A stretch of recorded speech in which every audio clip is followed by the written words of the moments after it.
Hello everyone, welcome to Learn Logic. How are you all doing? So today our topic is soaps and detergent. Important है, इस वाले topic से हर year कोई ना कोई question जरूर आता है। एक तो पक्का ही है, दो या तीन भी आ सकते हैं, बट एक क्वेश्चन हर बार आता है इस वाले टॉपिक से। सो इसको करते हैं आज। सबसे पहले हमें सोप्स और डिटर्जेंट्स की डेफिनेशन पता होनी चाहिए। नॉर्मल डेफिनेशन नहीं, जो हमारी केमिस्ट्री में यूज़ होती है वो वाली डेफिनेशन पता होनी चाहिए इनकी। तो सोप क्या होते हैं, सोप की देखते हैं पहले। सोप्स की क्या डेफिनेशन हो गया? Sodium salt of long chain of carboxylic acid that has a cleansing action in water is called soap. क्या मतलब है इस वाली लाइन का कि सोडियम सोल्ट, सोडियम क्या होता है? Na, ठीक है। इसका सोल्ट, सोडियम का सोल्ट, सोडियम सोल्ट किसका है? Long chain of carboxylic acid. Carboxylic acid आपको पता ही होगा, कार्बोक्सिलिक एसिड होता है COO, जिसमें C डबल बॉन्ड O वाला ग्रुप आए, ठीक है। सॉरी, ये वाला जिसमें ग्रुप आएगा वो कार्बोक्सिलिक एसिड है। इस वाले का लॉन्ग चेन लेनी है हमने कार्बोक्सिलिक एसिड की, और उसका साथ में क्या लेना है? सोल्ट। तो लॉन्ग चेन सपोज मान लो यहाँ कोई भी ग्रुप लग रहा है R, उसमें क्या लग गया? ये वाला लग गया कार्बोक्सिलिक एसिड वाला, और ये हो गया इसका सोल्ट। ये नेगेटिव, ये पॉजिटिव, ये R ग्रुप है। R में कोई भी हाइड्रोकार्बन, ये सैचुरेटेड भी हो सकता है, अनसैचुरेटेड भी। इसका क्या मतलब है? या तो डबल बॉन्ड हो, सिंगल बॉन्ड हो, या ट्रिपल बॉन्ड भी हो सकते हैं, तीनों ही आ सकते हैं, ठीक है। जो मेन जो जनरल स्ट्रक्चर बनेगा वो बनेगा RCOO नेगेटिव Na पॉजिटिव, ये वाला स्ट्रक्चर होगा सोप्स में। अब इसको मैं थोड़ा एक्सप्लेन कर देती हूँ ये कैसे है। ये देखो दो पार्ट बन रहे हैं, ये नेगेटिव वाला, ये पॉजिटिव वाला।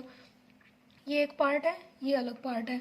जो ये वाला पार्ट है ये होता है हाइड्रोफिलिक इन नेचर, हाइड्रोफिलिक। जबकि जो ये वाला पार्ट RCO नेगेटिव, ये होता है हाइड्रोफोबिक। अब ये टर्म्स जो मैंने बताई इनका मतलब क्या है, ये होती क्या है, ठीक है, वो देखते हैं। देखो हाइड्रो का मीन्स होता है, हाइड्रो मीन्स वाटर, वाटर से ड्राइव की गई है ये टर्म हाइड्रो। फीलिक क्या होता है? लविंग, फीलिंग होते हैं लव, जो फील बोलते हैं लव, फीलिक, लविंग।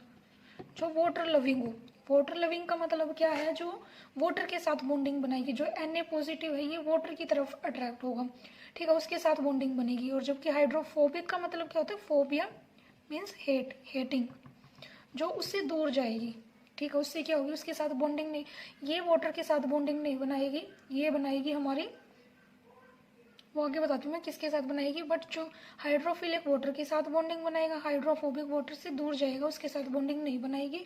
अब आपको पता ही है जो सोप्स है और डिटर्जेंट, उनका क्या होता है? क्लिनसिंग एक्शन होता है। क्या करता है? जो डर्ट होगी, ग्रीस होगी, जो डस्ट पार्टिकल्स है उनको रिमूव आउट करते हैं, क्लीनिंग का काम करते हैं। तो वही है इस वाले में। अब ये तो हो गई हमारी सोप की बात। अब पहले देखते हैं डिटर्जेंट, फिर इसका एक्शन देखेंगे, क्या इसका मैकेनिज्म है, कैसे ये क्लीनिंग एक्शन होता है। इसमें डिटर्जेंट्स क्या होते हैं? They are the sodium salt of long chain benzene sulphonic acid which show cleansing properties in water. इसका क्या मतलब है? अब जो इतनी लंबी लाइन लिखी, इसका मतलब क्या है? They are the sodium salt. देखो सोडियम सोल्ट तो Na के ही सोल्ट होंगे, ठीक है। Na हो गया, किसका सोल्ट है? ये लॉन्ग चेन बेंजीन। बेंजीन क्या होती है? ये रिंग, ठीक है, benzene. Sulphonic acid SO3 negative, ठीक है, ये हो गई benzene sulphonic acid. Long chain का मतलब क्या है कि यहाँ कोई भी ग्रुप R है, जो इसमें क्या है? हाइड्रोकार्बन ग्रुप है। कोई भी लॉन्ग चेन हो सकती है कि हाइड्रोकार्बन कुछ भी हो सकते हैं, ठीक है। जैसे कि कार्बन, कितने भी कार्बन की होगी, 11 कार्बन की होगी, 22 कार्बन की होगी, ऐसे लॉन्ग चेन है ये कार्बन की, उसी को बोल रहा है long chain benzene sulphonic acid which show cleansing properties in water. देखो ये वाली बात, इन वाटर, ये वाली जो लाइन है ये वाला इम्पोर्टेंट है, ये वाली cleansing properties in water. Cleansing property तो देखो दोनों की है, और किस में है? वाटर में। ये वाला मोस्ट इम्पॉर्टेंट है। अगर हम इसकी डेफिनेशन दे रहे तो इन वाटर लिखना वेरी इंपॉर्टेंट है। क्यों? क्योंकि हमें भी पता है कि जो सर्फ्स और डिटर्जेंट है वो अपना क्लेंसिंग एक्शन किस में शो करते हैं? ओनली वाटर में। ऐसे ही हम कहीं भी देखो, मान लो किसी का कोई कपड़ा गंदा है, उस पर अगर हम डिटर्जेंट डाल रहे हैं और वाटर ना डालें तो क्या उसको साफ कर पाएगा, क्लीन कर पाएगा? नहीं ना। ये सिर्फ अपनी जो प्रॉपर्टी शो करती है सिर्फ वाटर में ही शो करेंगे। जब उसमें वाटर डालेंगे, मिक्स करेंगे अच्छे से, तभी उसको वॉश कर पाएगा, तभी क्लीन करेगा, अदरवाइज़ वो क्लीन नहीं होगा। सो ये वाला इम्पोर्टेंट है, ये लिखना ज़रूरी है। तो इसका जनरल फार्मूला क्या बनेगा, और यहाँ पर ये बेंजीन रिंग हो गई, benzene SO3 negative and Na positive. Same इस वाले में भी है, जो ये वाला ग्रुप हो गया, ठीक है। जो इधर वाला है ये R ग्रुप है। R ग्रुप क्या है इसमें, हाइड्रोफोबिक। जो ये R ग्रुप है ये क्या है, हाइड्रोफोबिक। जबकि ये वाला क्या है, हाइड्रोफिलिक ग्रुप, हाइड्रोफिलिक। सेम वही है, ये वाला वाटर की तरफ अट्रैक्ट होगा, उसके साथ बॉन्डिंग बनाएगा, जबकि ये वाला जो हमारे डस्ट पार्टिकल्स, जो डर्ट होती है हमारे क्लोथ्स में या फिर कहीं भी, उसके साथ बॉन्डिंग करेगा, उसको बाहर निकालेगा, ठीक है। अब नेक्स्ट एक और बात, जो डिटर्जेंट्स है वो क्या होते हैं, सोपलेस सोप्स, सोपलेस सोप्स, ठीक है। अब इन दोनों में डिफरेंस क्या, पहले डिफरेंस देख लेते हैं, फिर इसका मैकेनिज्म। तो फर्स्ट डिफरेंस क्या है इस दोनों में, हार्ड वाटर का, हार्ड वाटर के साथ रिएक्शन, हार्ड वाटर के साथ रिएक्शन। जो सोप्स होते हैं वो हार्ड वाटर के साथ रिएक्ट करेंगे, जबकि जो ये वाले हैं do not react, hard water में ये रिएक्ट नहीं करेंगे, मतलब कि हार्ड वाटर के साथ इसकी कोई रिएक्शन नहीं होगी। इसको जो अपना काम करना है, इसका काम है क्लीनिंग का, वो ये करेगा, चाहे वाटर हार्ड हो या फिर सॉफ्ट हो। बल्कि जो ये वाला है सोप्स, सोप्स में क्या है, अगर हार्ड वाटर कौन सा होता है, हार्ड वाटर वो होगा जिसमें या तो Mg2 पॉजिटिव हो या फिर Ca2 पॉजिटिव, ये वाले अगर दो प्रेजेंट हैं तो इसमें उसको क्या बोलेंगे हम, हार्ड वाटर को। अगर ये दोनों प्रेजेंट है ना, तो जो सोप्स है वो क्या करेंगे, इसके साथ रिएक्ट करके इनसोल्यूबल सॉल्ट्स बनाएंगे। क्या बनाएंगे, इनसोल्यूबल सॉल्ट्स बनाएंगे रिएक्ट करके, और जिसको बोलते हैं हम स्कम। और जो ये स्कम है ये क्या करेगा, फर्दर क्लीनिंग का काम नहीं करता, ये क्लीनिंग का काम नहीं करेगा। जो ये स्कम बना है ये क्या करेगा, क्लोथ्स पर स्टिक हो जाता है। क्लोथ्स पर स्टिक होने के बाद इसको जो अपना वो सोप को अपना काम करना था वो तो करेगा नहीं, क्योंकि ये तो सारा ही वेस्ट हो गया ना। सोप क्या हो गया, स्कम में कन्वर्ट हो गया, स्कम में कन्वर्ट होने के बाद जो इसका काम था वो हुआ नहीं, तो ये इस तरह से पूरा ही वेस्ट हो गया। जबकि जो डिटर्जेंट्स है उसमें ऐसा कुछ नहीं होता, उसकी कोई रिएक्शन नहीं होगी, हार्ड वाटर हो सॉफ्ट वाटर हो वो अपना काम करेगा। ये हो गया इसका फर्स्ट पॉइंट, और इसको हम एज अ लिमिटेशन भी बोल सकते हैं सोप्स की ओवर डिटर्जेंट, ठीक है। सेकंड पॉइंट ऑफ डिफरेंस है इसमें एसिडिक वाटर का। एसिडिक वाटर, जो सोप्स है एसिडिक वाटर के साथ भी रिएक्ट करेंगे, जबकि जो डिटर्जेंट है एसिडिक वाटर के साथ कोई रिएक्शन नहीं होगी। सपोज ये वाला होता है CO नेगेटिव Na पॉजिटिव, हमने एसिडिक वाटर डाला, H पॉजिटिव है, तो जो ये H पॉजिटिव है इस वाले के साथ रिएक्ट कर लेगा, क्या बनाएगा, प्रेसिपिटेट बनाएगा। प्रेसिपिटेट बनेंगे तो वो क्या हो गया, फिर आगे फर्दर उसमें रिएक्शन नहीं कर पाएगा, जो उसका वर्क है वो वाला नहीं कर पाएगा। तो इस वजह से भी ये वाला एज अ लिमिटेशन ही बोल सकते हैं इसकी सोप्स की। ये वाली सेकेंड लिमिटेशन है कि भाई ये एसिडिक वाटर में रिएक्ट कर जाता है, जबकि डिटर्जेंट एसिडिक वाटर में रिएक्ट नहीं करते, जिस वजह से हम डिटर्जेंट को यूज़ करते हैं over soaps in cleaning actions. Next है अपना cleansing action of soaps and detergent. जो ये वाला भी इसका मैकेनिज्म देखते हैं। देखो हमने देख लिया सोप्स और डिटर्जेंट का सेम साइज स्ट्रक्चर है, दोनों में दो पार्ट होते हैं, एक हाइड्रोफिलिक एंड अनदर हाइड्रोफोबिक, दो पार्ट है। तो जो एक्शन है दोनों का क्या रहेगा, जो इसका मैकेनिज्म है वो होगा सेम ही। देखो ऐसे करते हैं, इसको दो पार्ट बताए मैंने, हाइड्रोफोबिक एंड हाइड्रोफिलिक। इसको हम रिप्रेजेंट कर सकते हैं ऐसे, ये हो गया एक। उसके बाद ये जो ये वाली बनाई है ये क्या लग रही है, जिग जैग चेन है, चेन है ना, लॉन्ग चेन। तो जो लॉन्ग चेन वाली है वो तो पार्ट कौन सा हो गया, हाइड्रोफोबिक, ठीक है। जो लॉन्ग चेन वाली है वो है हाइड्रोफोबिक पार्ट, जबकि जो ये स्मॉल पार्ट है ये है हाइड्रोफिलिक। जैसे मैंने सोडियम वाला भी बताया था, सोप्स वाले में RCO नेगेटिव Na पॉजिटिव, ये वाला स्मॉल वाला क्या है, हाइड्रोफोबिक, और जबकि दूसरे वाला है हाइड्रोफोबिक पार्ट है। अब जो ये वाला इसका तो बोल देते हैं हम हेड, और जो ये लंबी सी है इसको बोल देंगे हम टेल। मीन्स हाइड्रोफिलिक को हेड बोल रहे हैं, हाइड्रोफोबिक को टेल बोल रहे हैं, मतलब कि ये आगे का है और ये पीछे वाला है। सो अब इसका एक्शन कैसे होता है, मतलब कि काम कैसे करता है ये वाला।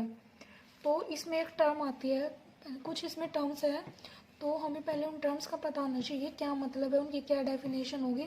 उसके बाद सिर्फ इसका मैकेनिज्म बहुत ईजी बन जाएगा वो समझने के बाद। इसमें एक टर्म आती है इमल्सिफिकेशन। इमल्सिफिकेशन क्या होती है? The process of breaking down of bigger droplets. जो बड़े बड़े ड्रॉपलेट्स होती है ऑयल या फिर ग्रीस की, उनको स्मॉलर ड्रॉपलेट्स में ब्रेक करना, उसको बोलते हैं इमल्सिफिकेशन। अब जो सब्सटेंसेस ये काम करते हैं उनको बोलते हैं इमल्सीफायर्स। जो बड़े ड्रॉपलेट्स ऑयल या फिर ग्रीस की, डस्ट पार्टिकल्स की, उनको स्मॉलर में ब्रेक कर रहे हैं, उनको, उन सब्सटेंसेस को बोलते हैं इमल्सीफायर्स। जैसे कि हो गए हमारे सोप्स हो गए, डिटर्जेंट्स हो गए, ये वाले क्या हैं? इमल्सीफायर्स है।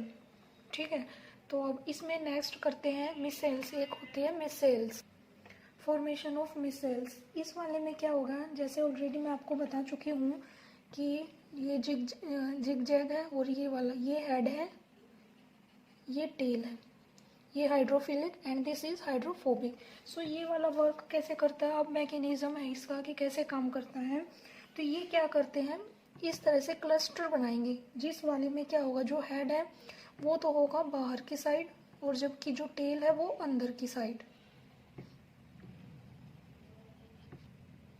जो टेल है वो अंदर की साइड जाएगी, जो हेड है वो बाहर की साइड होगा। अब देखो जो ये वाला है ना, ये हो गया हेड हमारा, means Na positive. Na positive part है हेड वाला। ये होता है हाइड्रोफिलिक, ये वाटर के साथ है, मतलब कि बाहर क्या है, यहाँ सारे सारे उसमें क्या है, ये वाटर है, तो ये हाइड्रोफिलिक है, ये सारे तो बाहर की साइड हो गए। जबकि जो ये वाला पार्ट है ये है हाइड्रोफोबिक, मतलब कि वाटर से ये दूर जा रहा है। दूर जाने के बाद यहाँ क्या बीच में है, ये ऑयल ड्रॉपलेट है या फिर डस्ट पार्टिकल है, कुछ भी बोल लो इसको, डस्ट पार्टिकल है। ऐसे ना बहुत सारे हमारे पास डस्ट पार्टिकल है। तो क्या करता है, जो सोप्स हैं, सोप का जो पार्ट है इस तरह से खुद को, जैसे कि ये एक दिखा रखा है, ऐसे बहुत सारे होते हैं हमारे इसमें सोप्स में, बहुत सारे मॉलिक्यूल है इसके। तो वो क्या करते हैं, इस तरह से खुद को अरेंजमेंट करते हैं कि जो उसका हेड है वो तो बाहर की साइड चला जाए सभी का, जबकि जो टेल है वो अंदर की साइड आ जाए। और ये क्या करते हैं, सारे मिलके क्या करते हैं, एक जो ऑयल ड्रॉपलेट है, सपोज ये पहले बड़ी वाली है, इसको क्या करेंगे, पहले छोटे में ब्रेक करेंगे। छोटे में ब्रेक करने के बाद ये क्या करेंगे, इसको चारों तरफ से सराउंड कर लेंगे। अंदर की तरफ जो हाइड्रोफोबिक पार्ट आ जाएगा, जो डस्ट पार्टिकल को के साथ अटैच हो जाएगा, यहाँ इसको अटैच कर लेगा ये। ठीक है, इसको पकड़ लिया इसने। अब जैसे ही फिर इस पर हम इसको साफ़ करेंगे ना, तो जैसे ही इसको, जब हम सोप को या डिटर्जेंट को साफ़ करेंगे, उसके साथ साथ ये वाला ये भी क्लीन हो जाएगा, जिस वजह से जो हमारा क्लॉथ है वो क्लीन होते हैं। कैसे होते हैं, जैसे डस्ट पार्टिकल है, हमने उस पर सोप या डिटर्जेंट लगाया, उसके बाद क्या करेंगे, जो ये सोप के जो पार्टिकल हैं, डस्ट पार्टिकल को सराउंड करेंगे, इसको अच्छी तरह से पकड़ लेंगे। जैसे ही इसको हम रिमूव आउट करेंगे सोप को, सोप के साथ साथ जो डस्ट पार्टिकल है वो भी बाहर निकल जाएगा। सो ये वाला ऐसे ही सिंपल सा मैकेनिज्म है। बस इसमें हमें ये ध्यान रखना है, जो हाइड्रोफिलिक हेड वाला पार्ट है वो बाहर की साइड जाएगा, और जो ये अंदर ये बनेगा। अब जो ये ऐसे क्लस्टर बना है ना, कि बीच में ये डस्ट पार्टिकल आ गया, चारों तरफ ये सराउंड कर रही है, इसी को बोलते हैं मिसेल्स, इसी को बोलते हैं मिसेल। ठीक है, जो ये वाला बना है इसी पार्ट को मिसेल बोलेंगे। अब इसको हम दूसरी तरह से भी शो कर सकते हैं, लेट मी शो यू।